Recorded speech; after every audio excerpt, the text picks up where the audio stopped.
umat Islam laksana hidangan di tengah-tengah yang semuanya akan memakannya. Dari kanan memakan, dari kiri memakan, dari depan memakan, dari belakang memakan. Bahkan sahabat bertanya, apakah saat itu umat Islam sedikitlah? Belantum kafir, kalian terlalu banyak, bahkan mayoritas.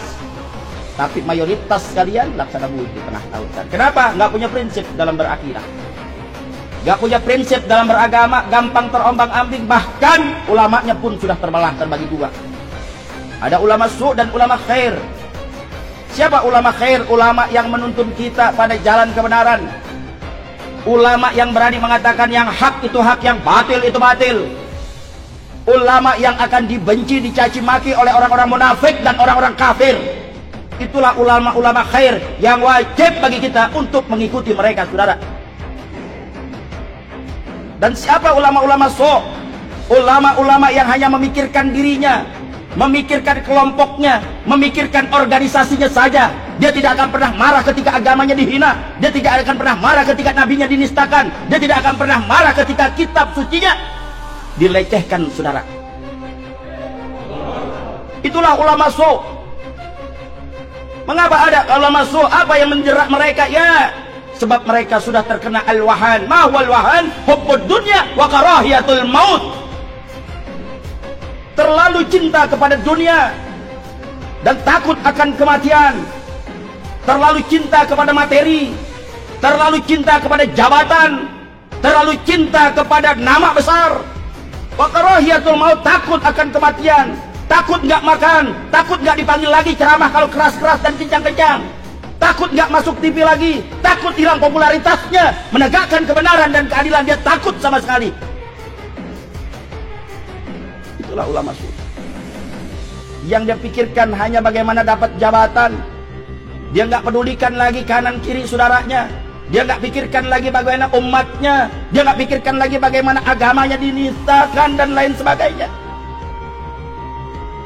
Bahkan dia bisa lebih bengis terhadap saudaranya sendiri, bisa bercipika-cipiki terhadap musuhnya, saudara. Allah Subhanahu wa taala sudah katakan Muhammadur Rasulullah walladzina ma'ahu asyidda'u 'alal kufar ruhama'u bainahum.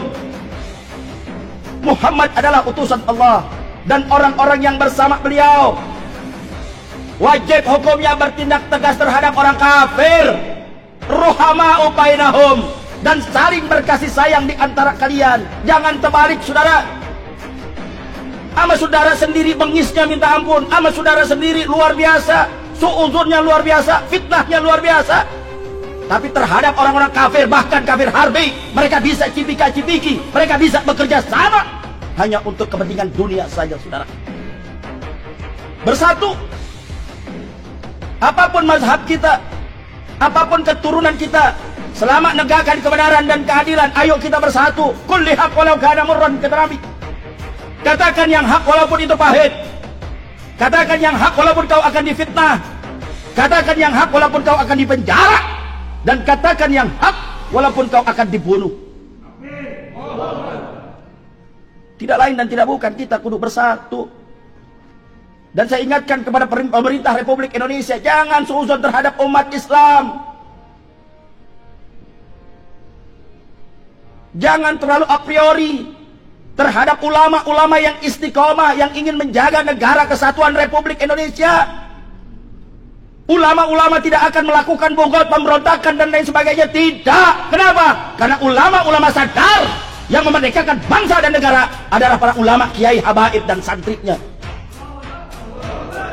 Jadi nggak akan mungkin umat Islam yang istiqomah akan melakukan pemberontakan kepada negara. Tidak.